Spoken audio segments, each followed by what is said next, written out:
All right, we're about to go live. So let's see here.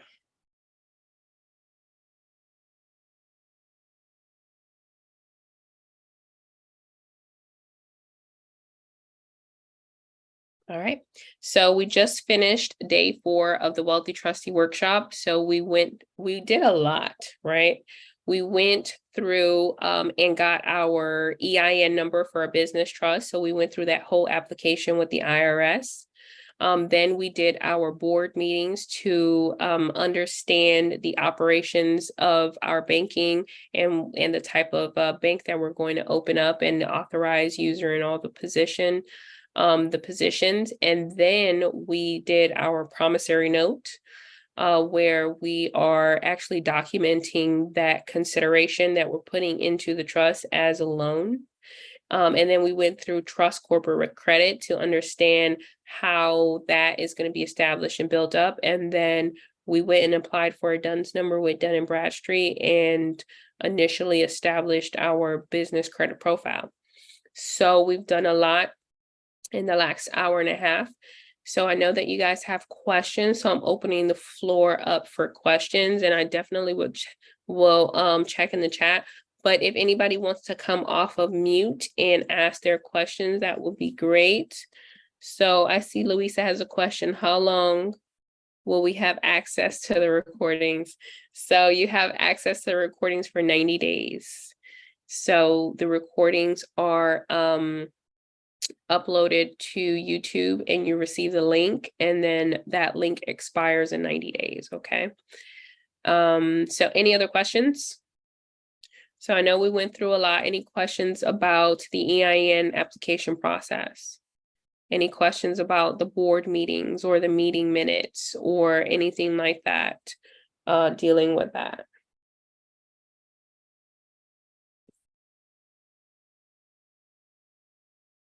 Any questions about establishing trust corporate credit?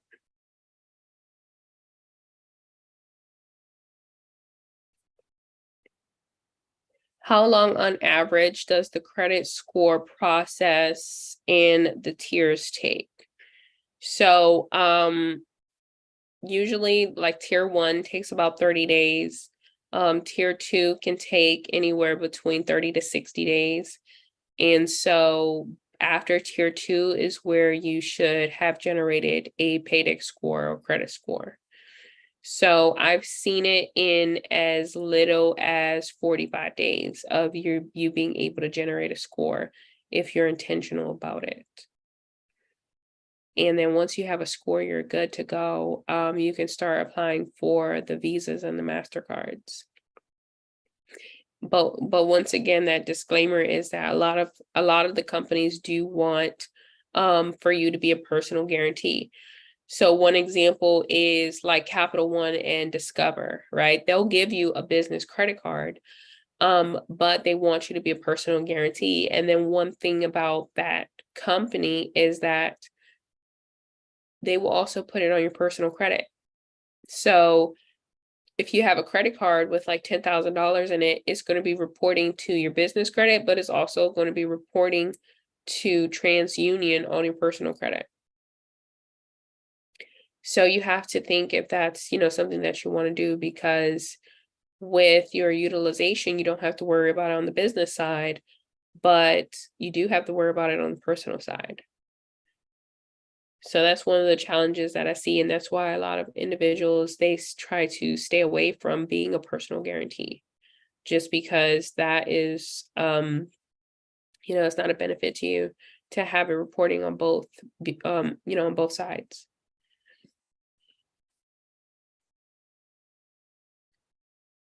All right, next question is, I was a little confused regarding the promissory note. Who pays the interest?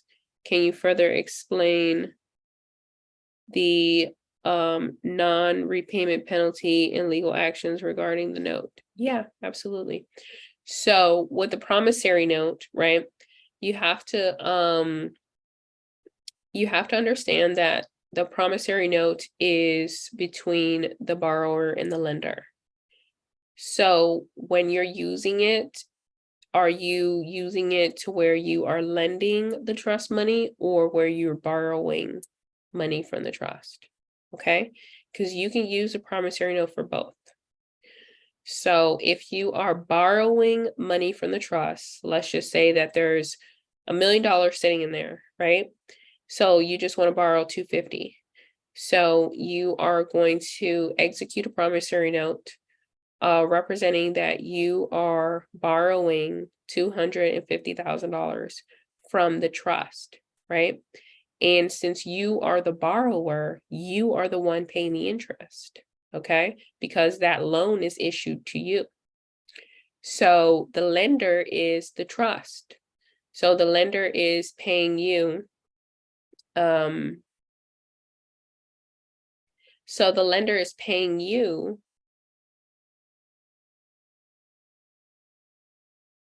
I'm sorry, I was reading something. So the lender is, no. So the borrower, wait, I'm sorry. The lender is the trust and the borrower is the trustee, okay, for what I'm explaining. And so the person who borrowed the funds is the one who's paying the interest, okay? And so since the lender is lending you the 250,000, you have to pay back that 250,000 plus interest, okay? So like I said, the lender is the trust, okay? So now going back to your question here about the non-repayment penalties, right? So when you have a promissory note and you're issuing it out, it's with the intention on getting paid back. And so if you don't get paid back, then there has to be penalties. And so the first thing that we put on the instrument is there's going to be legal ramifications, right? So basically on the promissory note, we're letting it be known that if me, the trustee, is borrowing $250 or $250,000 from the trust and I don't pay it back, then the trust is going to initiate a lawsuit against me. Okay, so you might be thinking about it from a standpoint of yourself, like, oh, okay, I don't want the trust to sue me, right? But you have to think 50 years into the future. 50 years into the future, when you're no longer the trustee, and let's just say it's a third party, or let's just say it's your child, or let's just say it's a sibling or a loved one, whoever is going to be your successor. Do you want them to pay back that 250,000? Do you want them to have those stipulations in place to where if they default on the loan, they have to, they have to, have some type of penalty and legal ramifications for defaulting? So that's why that verbiage is in there. So you don't have to think about it in the position that you're in, right? Because obviously it's your money, but you have to think about it in the future, right? When it's not you that's borrowing your money, right? It's a beneficiary, or it's a adverse trustee that is not related to you, right? So that's what that is. And let's see. And another thing that I want to mention with that is that with the promissory notes, it's a powerful instrument. Why? Because you don't pay taxes on loans, right?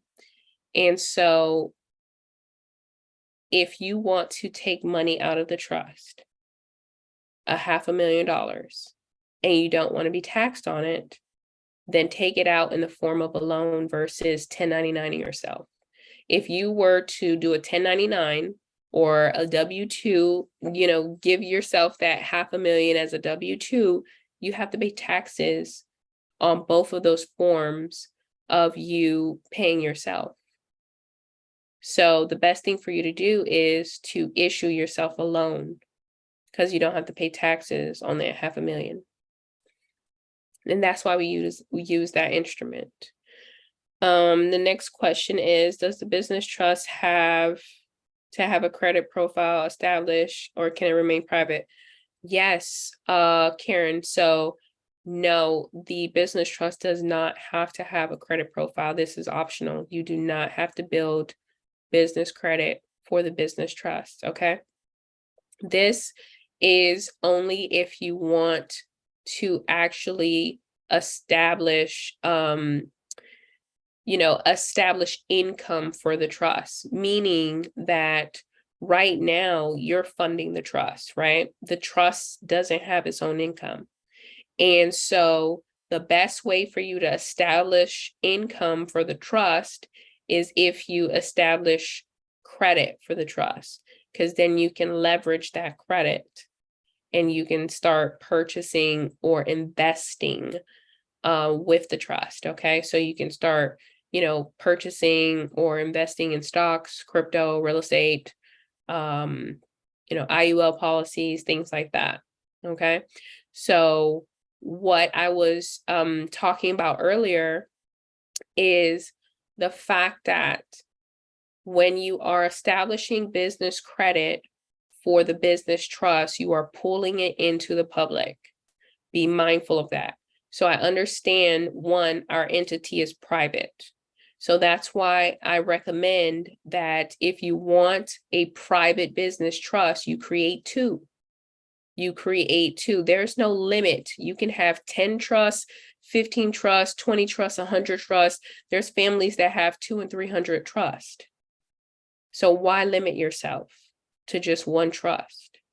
Create two. Create one that's going to be pulled into the public and that you're actually going to build business credit with, and that you can actually leverage that credit to purchase real estate, to purchase crypto, to purchase stocks, so that now you're putting the trust in a position to where it's generating its own income, and you don't have to keep feeding the trust your income from either your, LLC or from your W-2 job. Okay. So do two. Okay. You can do one that is actually going to be your holding company that is going to remain private with no credit profile, and that is actually going to own your LLCs and your S corporations or C corporations. And then you'll have a second one where you're not going to hold any assets, or you're not going to operate it at all. And the sole purpose of that entity is to establish credit and for you to utilize that credit. Next question is, can you go over the Ministry Trust 9(8) process? So the instructions for the 9(8) I attached to the email. And so with the 9(8) process, what you're going to do is you are going to fill out an SS4 form. And in the form, you're going to put the name of the entity. You're going to put a foreign address. Okay, so you need an address that's outside of the United States. Okay, you can Google one if you don't have one. Okay, and then after that, you're going to then put. After that, you're going to put whatever other information that it needs, like besides the address, the name, and the entity type, is the trust, okay? And then after you have those three pieces of information, then you're going to call the IRS. So they are not going to issue you, like what we just did. We just went into the website and did an application. So they're not going to issue you a 9(8) that way. So you have to actually call. So when you call, then they're going to ask you every single information that you put on the line. And so you just verbalize how you filled out the form. And after that, then they'll be able to issue you the 9(8) number. And so the 9(8) number is specifically for foreign entities. So entities that are not going to be doing business in the United States or generating any type of US dollars or income here. Okay. And if you're issued a 9(8) number and you're considered a foreign entity, but you start generating income here in the United States, you are going to be required to file a 1041. So keep that in mind. Next question. You mentioned previously that 60% of the personal income can go into the trust. Which would it go to? That is a good question.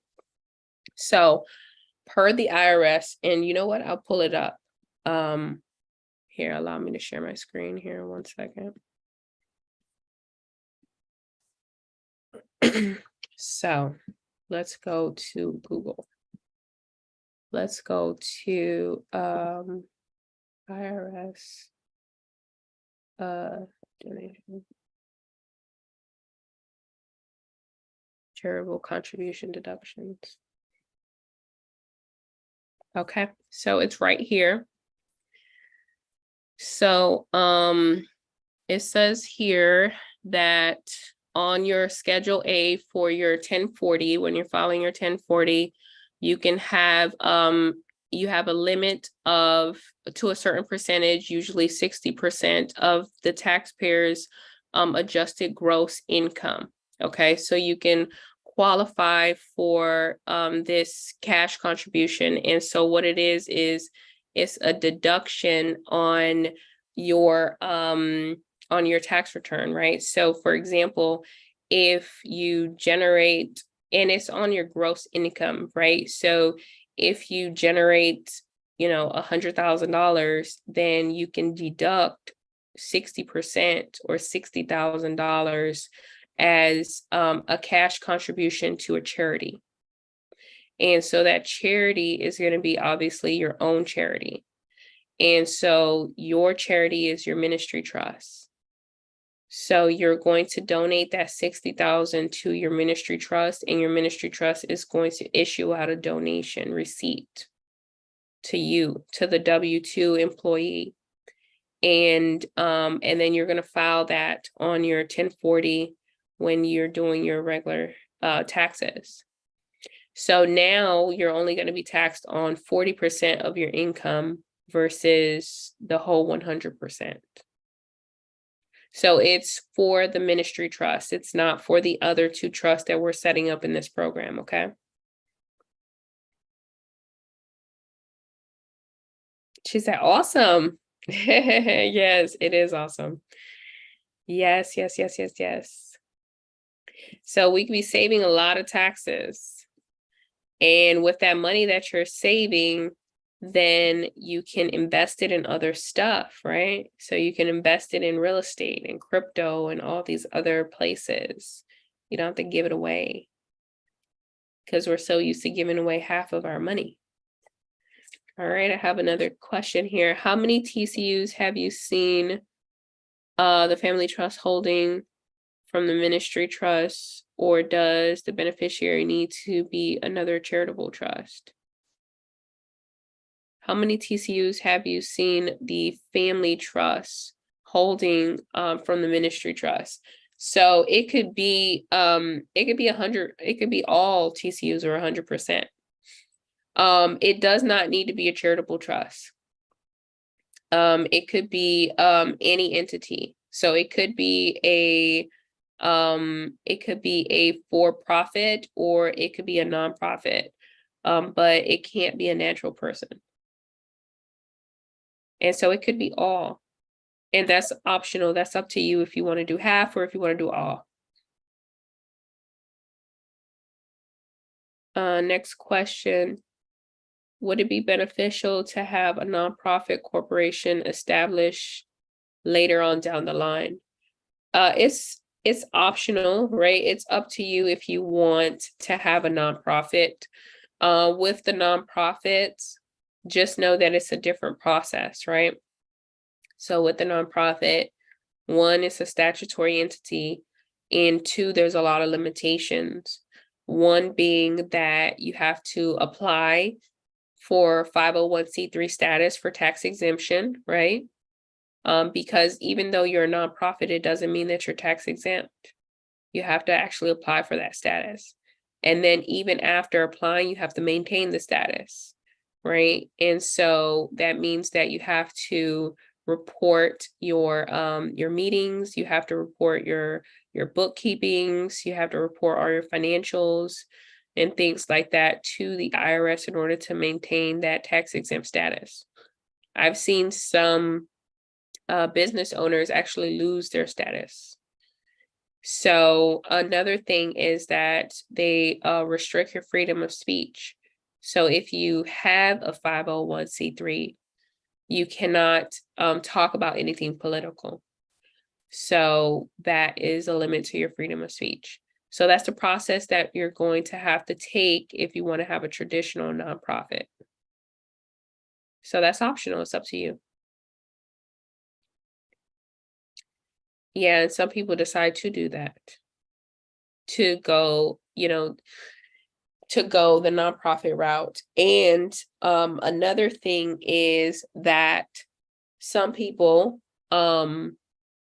decide to actually set up a 508, like what we have, a ministry trust, but they'll set up two, right? Just like what I was telling you with the business trust. They'll set up two. One is private, and the other one, they're going to register it with the Secretary of State, and it's going to be registered, as a nonprofit corporation, but it's actually a ministry trust and it's actually a 508.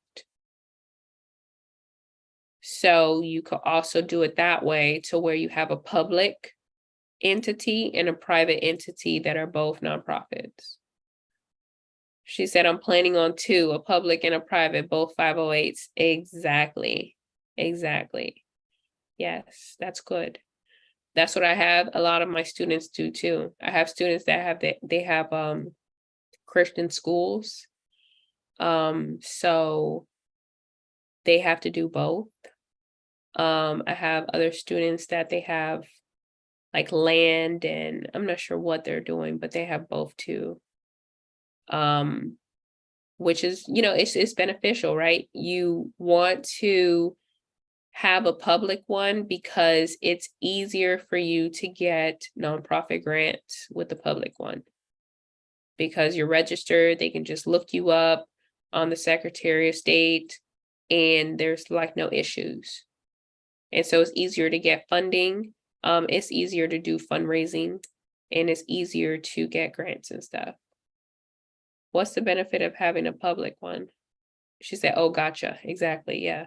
So it's for credibility, right? So you're a nonprofit, right? But we can't find you anywhere. You can't provide us with a certificate saying that you have, a 501c3. That's one. Two, we can't find you on the public records. So why are we going to give you nonprofit funds, right? Why are we going to give you government funds? Why are we going to give you grants? Why are we going to do any of this stuff? Like, we don't know if you're legit. And so that's why you want a public one, because it's almost like, if you're really going to run it the way you need to run it, or the way you want to run it, you need two. You need one for the public and one for the private.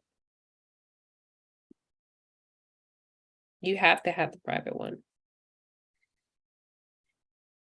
And the public one still won't have to pay taxes, right? Yeah, it's tax exempt. It's tax exempt. So the only thing with the public one is that you're going to have to, you're going to have to maintain that filing, right? So with your private one, it's just going to run for the next 50, 60 years. You don't have to pay the Secretary of State, right? Because it's maintaining as a private entity.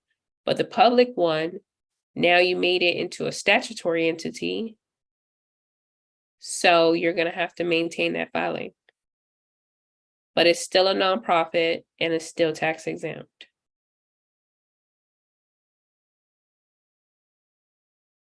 I'm thinking my private ministry will hold all the TCUs from the public ministry, and the beneficiary of the private will probably be the family. Yes, that makes a lot of sense. Yes. And I love the fact that you're like thinking this through too, because it's a beautiful thing to be able to have an entity to serve as different positions within your trust. You can have an entity be the grantor. You can have an entity be the trustee. You can have an entity be the beneficiaries. And so she's saying here that she's going to have her private family be the beneficiary of the private ministry. So that's beautiful. Public can apply for grants easier. Exactly. Yep, they can, because they're visible, they're searchable, they look credible. Yep. All right. Do I have any other questions? Do I have any other questions? It's 9:02. I do want to be respectful of your time. So do I have any other questions? Let's see here.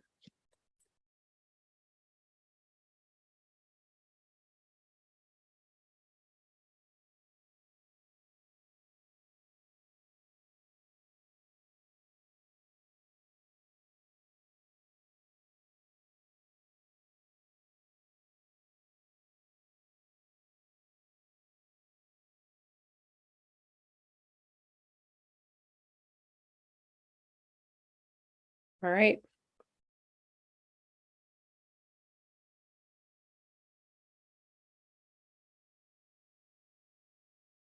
What is the benefit of the foreign trust?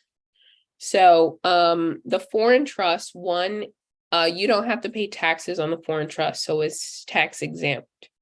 But it's only tax exempt. See, a lot of people get confused with the foreign trust because I'm not sure if they're in this space of like tax evasion or not, but a lot of people feel that with a foreign trust that one, you're tax exempt for sure, but if you are making US dollars, you're not tax exempt. You have to pay taxes. So that's, one thing to keep in mind. But the other thing is with the foreign trust is that you're outside of the jurisdiction of the United States.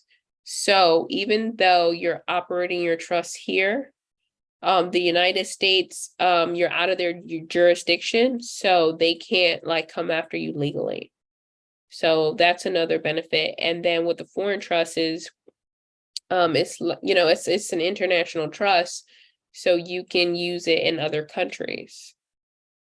So that's also a beautiful thing too. It has a lot of benefits.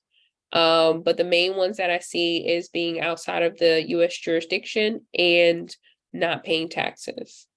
But if you're generating US dollars, then you're going to be required to pay taxes. Okay. So which one of the trusts would be foreign trust, the family? No, so you don't have a foreign trust. So the trusts that we have here are a common law trust, okay? So they are domestic. So you can use it in the entire United States and all of the territories. Okay. They are common law trusts, so they operate in the common law jurisdiction. And that's for the business trust, the family trust, and the ministry trust. So the program doesn't have a foreign trust in it.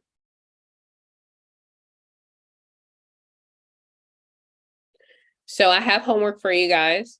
So we have actually, done a lot, right? We just set up,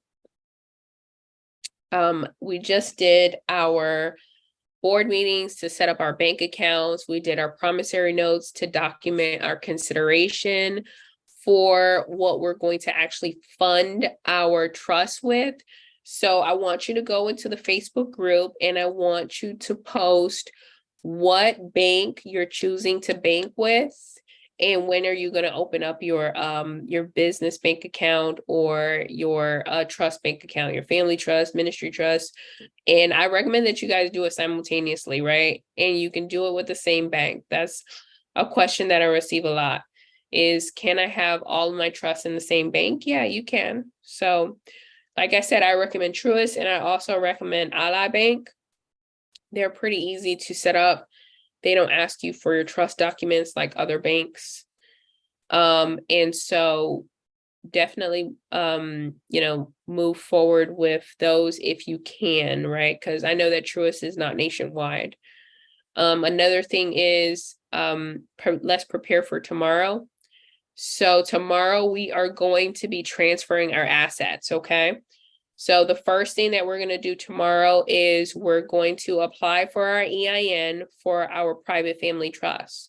And then after that, we're going to go through asset transfer. So we're going to do our quit claim deed for our properties. So I'm going to provide you with the templates that you need for the quit claim deed, and I'm going to show you how to find your legal description for your property and how to fill it out. Then we're going to fill out our bill of sale for our vehicles, our business purchase agreement for our companies, either LLCs or S Corps or C Corps. Then we're going to go through the amendment process through the Secretary of State. And then after that, we are going to end off the workshop with infinite banking, okay? That is like your number one asset that you need is an IUL policy. So my partner is going to be here tomorrow, and he's going to be talking about infinite banking and how you can build wealth utilizing that tool, tax-free. So your homework tonight is please go to the Facebook group, post, and let us know which bank you decided to open up your trust accounts with and when you intend on doing it so we can hold you accountable. And then go ahead and fill out your asset inventory list, okay? When you are in the position of deciding to transfer assets, you want to take inventory of your assets. You need to know what you have and what you don't have. And you need to decide what's going to go inside the trust and what's going to remain outside of the trust for right now, right? I've had students that they didn't know, that they just, found 401ks out of nowhere. Some of them liquidated 401ks to put it into their policies. So, sometimes we don't know what we have because it's all scattered. So please fill out the asset inventory list, have that ready to go so that we can execute what we need to execute tomorrow as far as transferring our assets, okay? So I'm super excited for you guys. We have one more day left of the workshop. I know that this has been a wealth of knowledge, so come prepared with your questions tomorrow in regards to transferring your assets, okay? And I will see you guys here on Zoom tomorrow at 7 p.m. Eastern Standard Time. You will receive an email from my assistant, Aya, and she will have all of the resources in there so that you guys are prepared for tomorrow's workshop, okay? So be blessed, everyone, and I will see you